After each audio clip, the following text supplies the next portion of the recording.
heb toen zelf bijna een klein half uurtje gezeten, maar zijn mensen hebben 1,5 uur toen gezeten, ja. Minimaal 4 keer bij mij alleen al. Vorig jaar? Vorig jaar. En ook nog vrij korte periodes achter elkaar. Dus dat was niet echt heel erg fijn. Dan kunnen ze een ritje maken om te kijken of hij het vandaag wel gewoon fatsoenlijk wil doen. Maar op een gegeven moment dan bel je of dan doe je op de noodknop op een gegeven moment. Dan komt er een monteur, maar meestal komen die monteurs, het meeste gebeurt het ook in het weekend. Dan moet die mensen ook een stuk rijden en dan bel je de brandweer en ja, die komen dan met een sleutel en die halen je binnen 10 minuten eigenlijk naar buiten. Dus, maar die hebben al eens een keer gezegd dat ze vaker hier waren dan ergens anders. Nou goed, en ik heb een beetje last van claustrofobie, dus dat is een ramp. Ja, wat dan? Wat je kan doen is tegen jezelf zeggen van oké, ik ben nu bang. Geen wonder dat ik bang ben, want ik kan niks doen. Ik kan hier niet uit. Maar dat is oké. Ik mag dit voelen en het gaat weer over.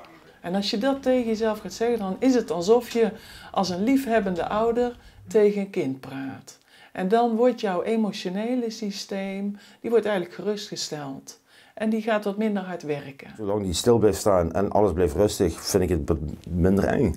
Maar zoals hij 1 keer met de lift zo'n stukje open ging op de etage en dan zo'n raar geluid begint te maken, ja, dan krijg je het wel even benauwd. Ja. Meestal als ik net heb vastgezeten, dan is het wel even een afkoelperiode van een dag of 2. Maar ja, als je met 2 tassen met boodschappen staat en je moet naar de 6e verdieping, dan pak je toch wel de lift. Dan gok je het er toch wel weer op.